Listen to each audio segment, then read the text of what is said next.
Hello and welcome back. In this episode, we leave Warrawena behind and head for Coober Pedy after a Dave-approved breakfast of Weet-Bix.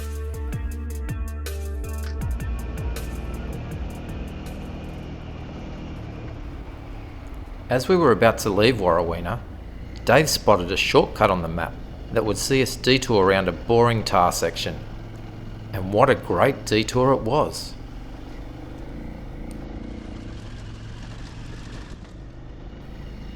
We followed a valley in the dry riverbeds as we headed north.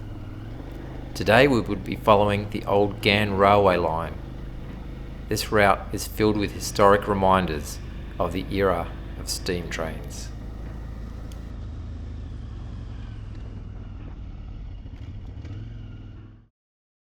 We stopped at the old historic town of Farina, hoping the underground bakery would be open. Unfortunately, we were a few weeks early and the volunteers hadn't arrived yet. It's still a great place to stop, with an amazing history to take in and appreciate how hard the people worked to live out here. Matt was working hard all this trip just to keep his bike going. We see a regular sight, the never-ending battle to keep the KTM going. A couple of days before loading the bike onto the trailer, after lunch gone. So there's no point going. Once moving again, we were on the last section of tar that would take us to Maree. We passed some travellers with less mechanical things to worry about as our front runners sped on to the promise of fuel and food. Meanwhile, for us, another monument to see and another opportunity to fix the KTM. What's happened, Matt? As it is, the bolt through the rack is the only thing still holding it all together. Okay, so it's the only structural piece on the whole back end of your bike. Is the rack. Yep. But we can't put anything on the rack. No. Because then it'll break. Most likely. Okay. Okay, would you like some cable ties? Oh, man size. That's right. Absolutely, don't be shy. What are you compensating for? Yeah. We'll take the lot. We might need the lot.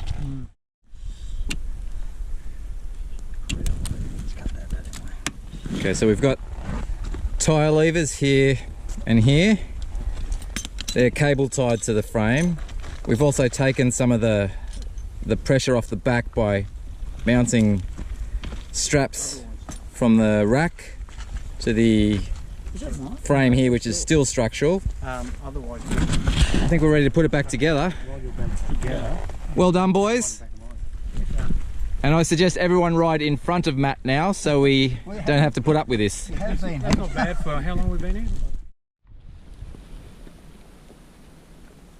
After a successful operation in the South Australian desert, KTM's back together. Still needs to pump up the clutch. And look at that, we're mobile again. The subframe hasn't fallen off. And we're good to go.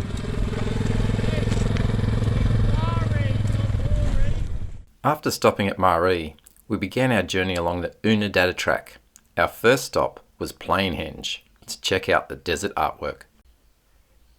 It was here when Dave and I noticed something really strange. A group of riders heading off into the Outback that looked exactly like our riders. We thought, they can't be our riders. Dave and I were the lead and sweep riders. We were using the cornerman system, so no one would get lost.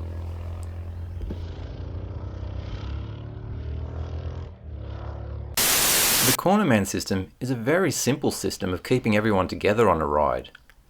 You have a lead rider, whose job is to lead the ride, and you have a sweep rider, whose job is to go last and make sure everyone goes in the right direction. In between, you can have as many riders as you like. All they have to do is follow the lead rider and stay in front of the sweep rider. If the lead rider comes to a corner, he puts whoever's behind him at that corner, tells them to stay, and they point the way for the others until the sweep rider comes, and then that rider continues on. The system is foolproof, but I guess that depends on the fools you're riding with. Something had gone very wrong, so I sent Dave out to catch them. We would need to round them all up, so I could give them a stern lecture about the cornerman system and the dangers of losing someone out here.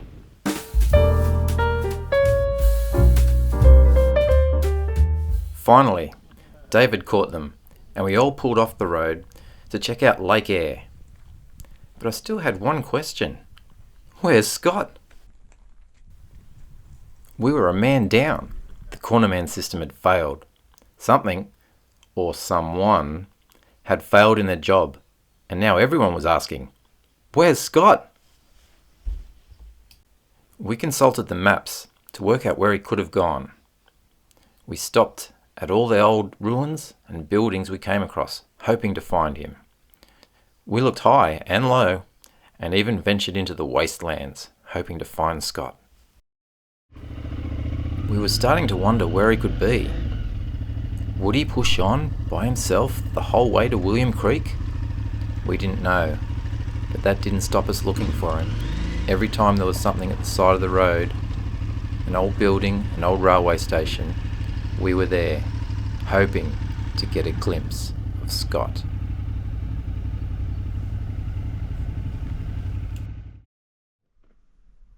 As you can see, we have the KTM relatively back together and almost operational. It just requires one small thing to get it started, and that is a push. Ready?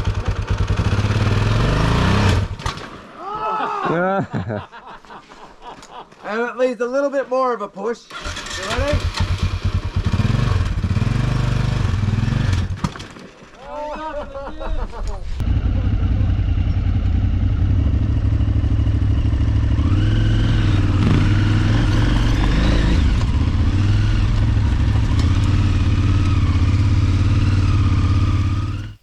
All along the old Ghan Railway, there are reminders of the old days.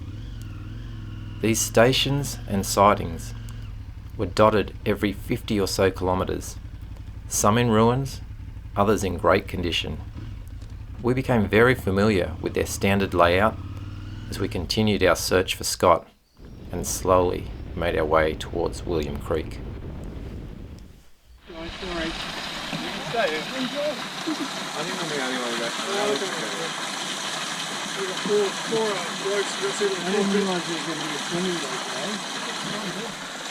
Alright, where are we, boys? We're at Coward Springs. Named that way because of cowards like you who won't get in. Alright, on three, let's all splash on. You know how Avatar had a water sequel? This looks like the water sequel of Brokeback Mountain. Yeah. Well, I think my socks off. It was getting late in the day. The sun was starting to set, and we still needed to get to William Creek. We've made it. Here we are. William Creek Hotel. Shortly after arriving, our support crew, Dave and Will, arrived. They hadn't seen Scott either. We were starting to get really worried. We only had one last place to check. It was at the pub where we made a joyous discovery. We had found him. We had found Scott. And now, with phone reception, we started to receive his messages.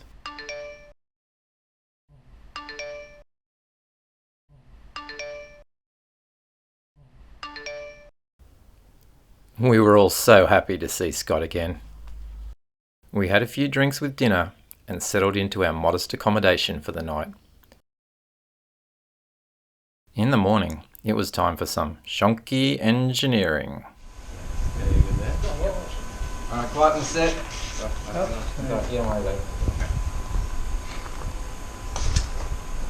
I welded it to this! I know. Success! You also started welding where I was holding from the other end. When you pulled it away. It's like, welding under my hand. A little while later, and after a few failed attempts at my first go of stick welding, the bike was back together. We were now heading west, heading for Coober Pedy. We had arrived at the opal mining town and I decided to give the boys the grand tour. We've made it to Coober Pedy and we're here at a site of great cultural significance. Behind me here you can see the crashed spaceship from Pitch Black. It is the highlight of the town.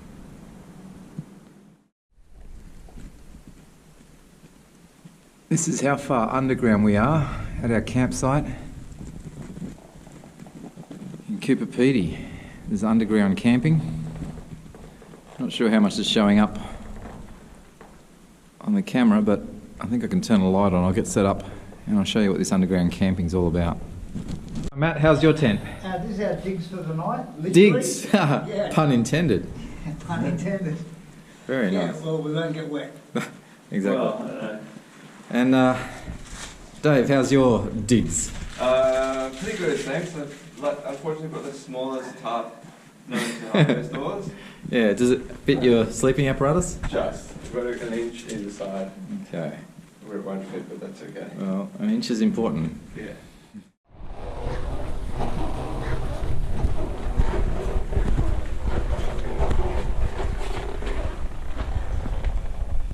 Here we are, back on the outside.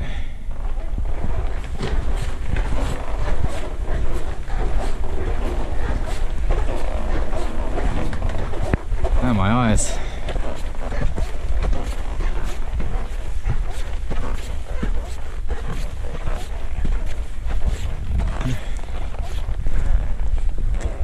And that's it. Our underground lair for the night. Time to get set up and then figure out what we're doing for dinner.